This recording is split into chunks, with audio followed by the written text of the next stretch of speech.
Greater Phoenix. We can tell our story differently. A new perspective.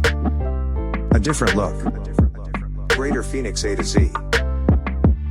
Hi all, welcome to the Greater Phoenix A to Z podcast. My name is Zach Venvertloh, Senior Director of Business Development here at GPEC, and your host for today's podcast.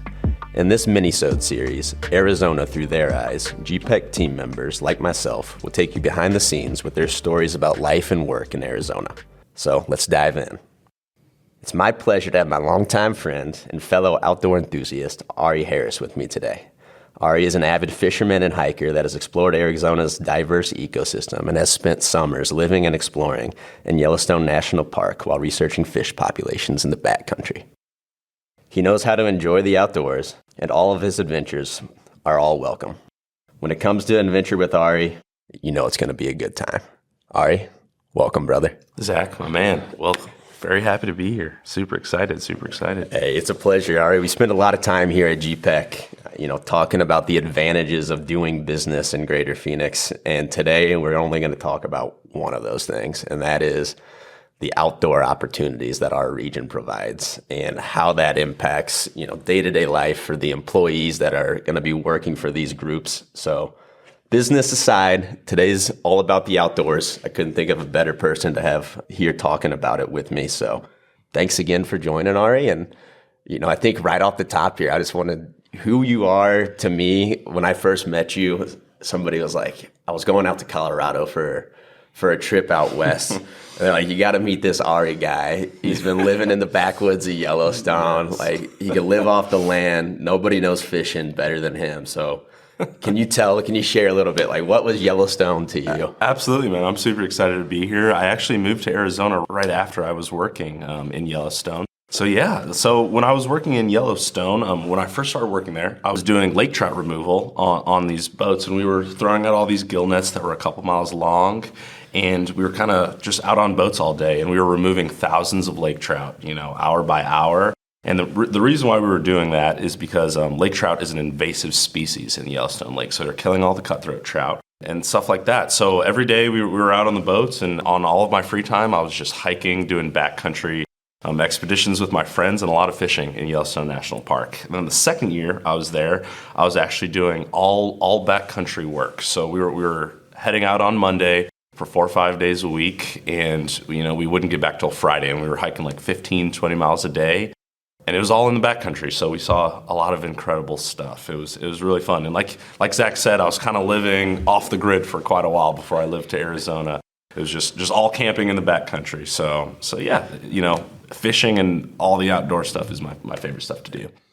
So I guess one more question to kind of understand who you are as an outdoors person. Is this something that you grew up doing? Were you going fishing as a kid with your grandpa or your dad?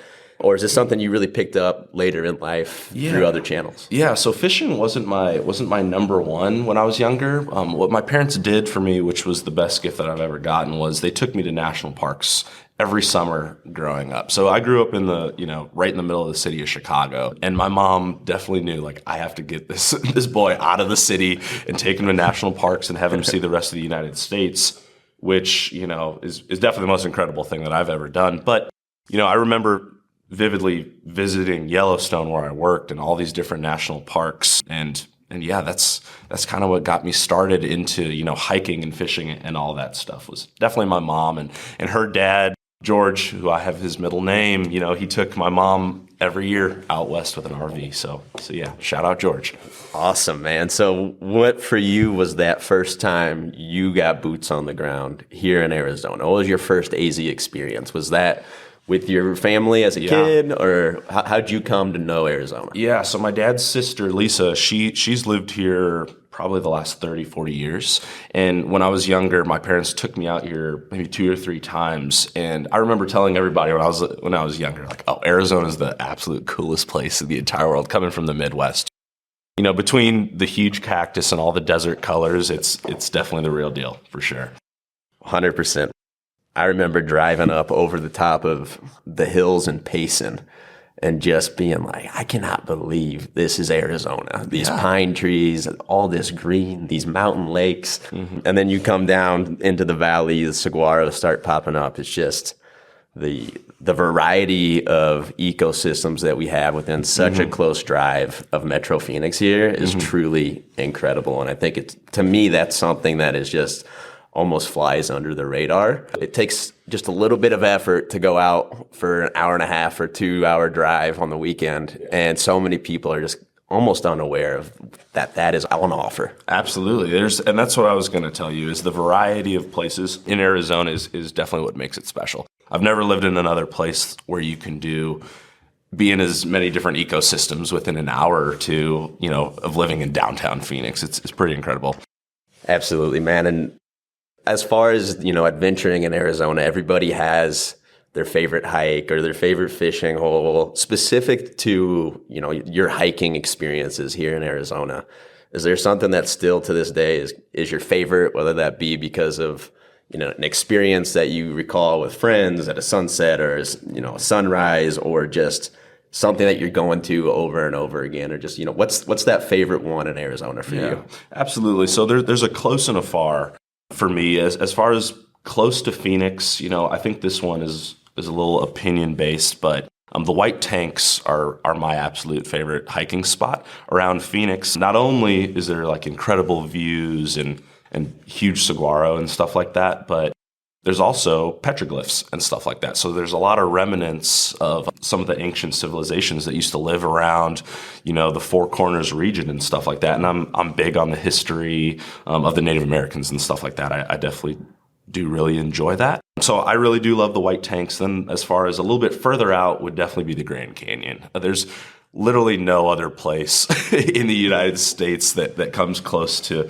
how grand the Grand Canyon is, and some of the hikes are just absolutely incredible around there. But specifically down at the bottom of the Grand Canyon, for guys like me who love fishing and stuff like that, there's this place called Lee's Ferry. It's the first 15 miles of the river below the dam, and there's unbelievable trout fishing up there, and the trout fishing actually goes for 200 miles below the dam. But yeah, those 15 miles, you can rent boats, you can rent kayaks, you can do primitive camping on the sides of the river and stuff like that. So Lee's Ferry specifically is one of my favorite spots in Arizona, and kind of just all of the Grand Canyon, doing the rim to rim and the south rim, all that stuff is pretty incredible. I'm going to expose myself a little here, and I feel almost like a little bit of a fraud. I've been in Arizona for 5 years now, and I've hiked a lot of trails and spent a lot of time in the mountains, a lot of time in the desert, and I've still never been up to the Grand Canyon, man. I've been all over South Utah. We've camped in Zion and done Bryce Canyon, you name it, up in Utah, and then everything Arizona on the way to Utah. But I've not seen the Grand Canyon, so I guess maybe the good thing about that is that I've still got something pretty damn cool on my bucket list that I can get to. Yeah. But it is something that's still just kind of out there, and it's itching and eating at me. So hearing your stories, it's quite amazing. You touched on Lee Ferry. Yeah. And I remember when I went on my first fly fishing trip, and I actually was lucky enough to go out with yourself, and yes, sir. I had a real professional taking me, but I recall you telling me where we were headed in the Rocky Mountains, and it was this: hey, we got to turn off mile marker 9. There's a dirt road. We follow it for a mile and a half. Then it branches into a left and a right. We got to go left there, and you hug it to the right. And then we're going to hike down about 3/4 of a mile. And there's this little hole, or this specific bend in the river where we know there's these massive fish, right? Yes, and it's almost like this secret club in this spot that, had I not been with you, I could have researched online all day and never found that. And I think that that's part of the culture of fishing. You're talking about Lee's Ferry, some of the holes that you went to, the unnamed pond that you found the brook trout. Yeah. Is there anything like that in Arizona? And maybe without giving away your true secret spot, but does that exist here in Arizona? It absolutely exists. And a lot of times, a lot of fishermen do really well keeping those places quiet so they remain good fishing holes, for eternity, hopefully. But the best thing that I could recommend as far as finding those places is not only, getting into the fishing community, finding friends and doing all that, but we have a lot of really good fly shops and fishing stores in Phoenix that if you go in and talk to those guys, you can get some really awesome information. And a lot of the best fishing places that I have found were just me hiking a little bit further or, doing a little bit more of an excursion to find a little bit better fishing. I always tell people that the best fishing is definitely further than the normal person would walk, right? So a few of my favorite spots, I would say as far as trout fishing goes, would probably be up in Payson and in the White Mountains. There's a few lakes up in Payson and in the White Mountains that have some trout pushing 5 to 10 pounds for sure, which is pretty incredible for Arizona. And not a lot of people know that or even think about that when you come down to Arizona. Big brown trout. But another wonderful thing about Arizona is that we have our own species of trout. So there's an Apache trout here that is absolutely native to Arizona and that you can't find anywhere else, which is pretty incredible. And then the Gila trout, which is native to parts of Arizona and New Mexico, you can catch here as well. And they do some awesome stocking in Payson and even here in Phoenix sometimes during the winter months. But yeah, there's some absolutely wonderful spots as far as trout fishing goes. And then as far as bass fishing goes, you can definitely find some good spots. Now, all of the bass fishing lakes here in Arizona are definitely known about, right? So it's more so spots on the lakes that are really good at certain times of the year, like during when the bass are spawning or when the shad are running and stuff like that. But I do not have a boat, so I'm not the most knowledgeable on the lakes here in Arizona. But most of the streams, rivers, and smaller trout lakes, I definitely have down pat a little bit more. Nice. So you speak of these, the Gila and the Apache. Mm-hmm. Are people flying in to Arizona on a fishing tourism basis to go fish these species, or is this kind of they're there, it's a cool anomaly? Yeah. I guess what brings fishermen, or do we have that draw as a fishing outdoor community where people are actually flying into Arizona to go fish a specific hole or chase down a certain trout? Oh, absolutely. So for example, Sedona is one of the probably biggest tourist destinations in Arizona. They specifically stock Gila trout on one section of the Oak Creek. It's called the West Fork, and they always have Gila trout there because they know a lot of people are specifically flying in to want to catch these things and stuff like that. And Arizona Fish and Game does a really good job, giving you all the knowledge that you need to know about these fish and stuff. So as a fisherman coming here, I didn't even know that these trout existed, and until I moved here. I'm talking to some of my buddies and they're like, "Oh, have you ever heard of an Apache trout or a Gila trout?" And I'm like, "Absolutely not." But what a lot of trout fishermen specifically love doing is getting one of every species on their list, whether it be like a 6-inch fish or a 20-inch fish. They love telling their friends like, "Oh, I've caught a Gila trout, I've caught a rainbow trout, I've caught a brown trout," kind of all the trout species. So I know a lot of guys who have taken flights here or driven, 15, 20 hours just to catch a Gila trout or an Apache trout up in, the White Mountains, which is pretty incredible. Yeah, it's amazing. It's something that's so far off my radar, not being a fisherman myself, that we're drawing individuals into our state because of these amazing fishing opportunities that the state offers. Absolutely. And Arizona Fish and Game has done a wonderful job with the reintroduction of these species because they were both on the endangered. Were they endangered? Yeah, they're on the endangered species list for quite some time. And I think just this last year, either the Gila or the Apache just got removed. So they're actually doing really well. Good conservation efforts going on as well. Yes. I think this is my turn to maybe just expose how much of a fanatic you are here. And it's going to lead to a question related to Arizona here. But I've been fishing with you now, Ari. Was thinking about this when I was prepping. We've been fishing in the Rocky Mountains. We've been fishing in the Dominican Republic. We've been fishing in Florida. Yes. Am I missing any? No, those I think those are the awesome three places. I had on my thing, and I was just like, wow. And the thing I want to make sure I point out, because I think for me, just exemplifies who you are as a fisherman, is we're all flying into the Dominican Republic for 5 nights.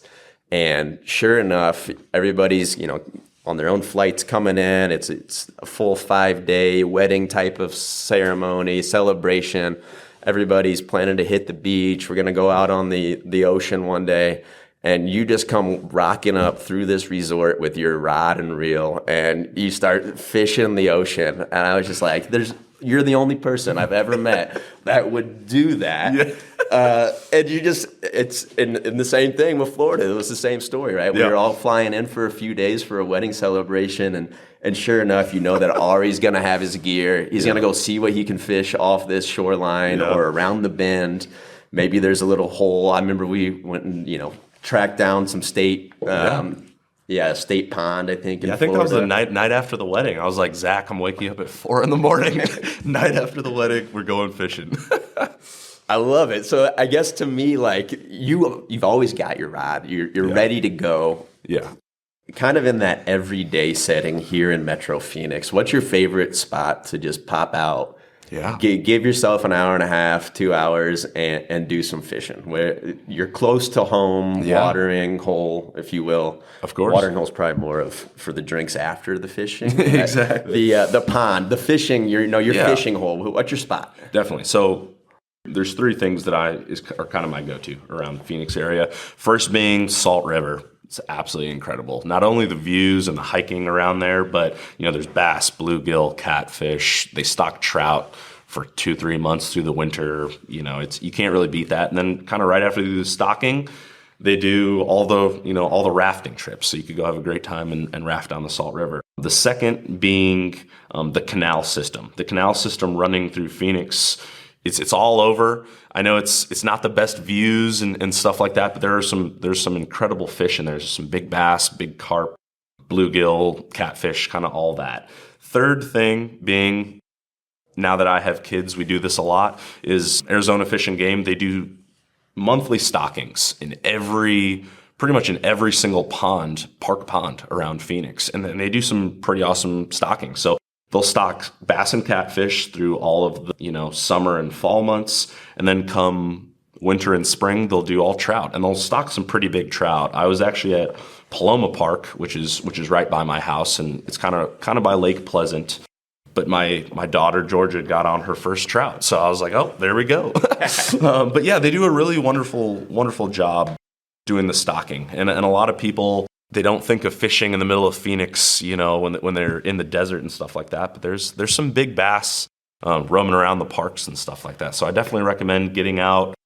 And on the Arizona Fish and Game website, there's a lot of other great public places that you could fish, kind of like Crystal Gardens. Crystal Gardens was the one I was thinking of. And it's a community of lakes, and you'll be around people's houses, but it's actually a conservation program going on with Arizona Fish and Game, and they're doing stocking programs in those ponds and seeing how the populations do. So with doing that, they let you fish there. So that's awesome. And another thing I wanted to ask, and I think you kind of answered it there, is if somebody's new to fishing, what's a way that you can get started here in Arizona? And it sounds like maybe some of these park ponds, if you go at the right time, are a good first introduction to fishing. Absolutely. So the park ponds are a great introduction to fishing. And another great thing is how many guides and how many bodies of water we have around here. Whether you go to Bass Pro Shops or, call the Hookup Tackle, they'll definitely help you out and get you connected with people that can, easily take you out to catch fish or take you boating or do any of those things. But, doing it all on your own or with your family, the parks are definitely the way to go. The only recommendation I have is that you go right around the time that they do the stockings. Those fish really do munch down, the first couple days. And then after they see a lot of people's, bait and lures, they definitely back off. But yeah, as far as getting the kids out and even getting yourself out catching some fish, looking at the Arizona Fish and Game website, at all those stocking programs is the way to go. That's so awesome. And I know that you've been all over the world, fished other places. I think the one other question I'm just like dying to ask as your friend and as again, another outdoor enthusiast, like what's your greatest adventure of all time? Whether that be fishing specific or if it was a long hike, like what's the craziest thing you've done in the outdoors? Because I know that you are an absolute expert outdoorsman. What's your best story? Like it's always interesting to me. Yeah, my best story, I always teeter-totter on, some of the stories in Yellowstone and then going to Alaska for 7-8 days. But I would have to say working in Yellowstone, there was not one specific story, but as far as fishing goes, my favorite story. So when I was first working there, I wasn't the best fly fisherman, and my buddy took me maybe 10 miles into the backcountry to this unnamed brook trout lake that had these absolute monster brook trout. And being there for the first time, I think I only caught one in about 3 days. And we were just, camping out. I remember the Milky Way was just absolutely incredible. I could almost not sleep at night because of all the shooting stars and stuff like that. But years later, we ended up going back there, and I took some of my buddies from Colorado, and I ended up not catching a lot of fish, but the one fish that I did catch was one of the biggest brook trout that I've ever caught. And, thinking back to a lot of my stories, a lot of my favorite stories were some of the biggest fish I caught, but I've kind of done a 180 the older I've gotten. And I think some of the experiences with some of my best friends just in the backcountry were some of the best stories, that I've ever had. And yeah, being in Alaska, for 8 days, I think almost like ruined me as a young man. They tell you, never go to Alaska as a young man because you'll have a hard time finding beauty in a lot of other things. But yeah, there's beautiful things all over the United States. And I think every state has, their very specific thing that makes it incredible. I love it, man. And that's what we're here for today, is to talk about that thing for Arizona. It's been a hell of a lot of fun having you on and hearing these stories. The last thing that I just want to make sure I put out there, because I know you're a wealth of knowledge and you are one of those individuals that, hey, you're not going to be able to learn X, Y, or Z online. You need to go talk to the guys like Ari. You need to go hang out in the shops and hear the fishing stories and get that intel on the ground. And from my world of more hiking specific, it's the same. And I think that's what makes it so great. And that's how you learn about these secret trails or the secret fishing holes. So is there anything we're missing about Arizona, or is there any, kind of any tidbits that you want to share with our audience, whether it be fishing, hiking, anything Greater Phoenix, Arizona outdoors? Maybe it's just something that you love about it that we haven't touched on. Yeah, I just definitely want to key in on how amazing Arizona is with how close it is to so many different things. I have friends that run over to San Diego, do shore fishing for calico bass. I have friends that go down to Mexico because it's so close, and they do fishing at Rocky Point for big ocean fish, and they'll bring back a bunch of grouper. I have friends that run up to the Grand Canyon, to Utah, New Mexico. Arizona is definitely probably one of the most accessible places that I've ever lived as an outdoorsman to national parks, fishing destinations, hiking destinations, whether it be in Phoenix, right outside of Phoenix, or even like 2 to 4 hours away. Besides that, I don't have too much more to say. I feel like I covered just about everything. Hey, and I can't wait to get the real story on some of these when we're out hiking in the backwoods, because I know that's when the real story comes out, or maybe some of the details we can't share publicly. Yeah, absolutely. We'll be at Lee's Ferry in March, and we'll show you what it's all about. Hey, sure. No, it's a pleasure, Ari. Thanks for coming down, taking the time, sharing your expertise, sharing your stories. It's a true pleasure to call you my friend, and you shined a pretty good light, I think, on Arizona fishing and hiking today. So appreciate you taking the time. And to our listeners, thank you. If you liked what you heard today, please subscribe to this podcast on your favorite podcast listening app and rate us 5 stars, or you can leave a review to the show. To keep up with what's happening in Greater Phoenix, follow us at Greater PHX on LinkedIn, Facebook, Instagram, and YouTube, or at GPEC on X. Until next time, happy trails and happy fishing.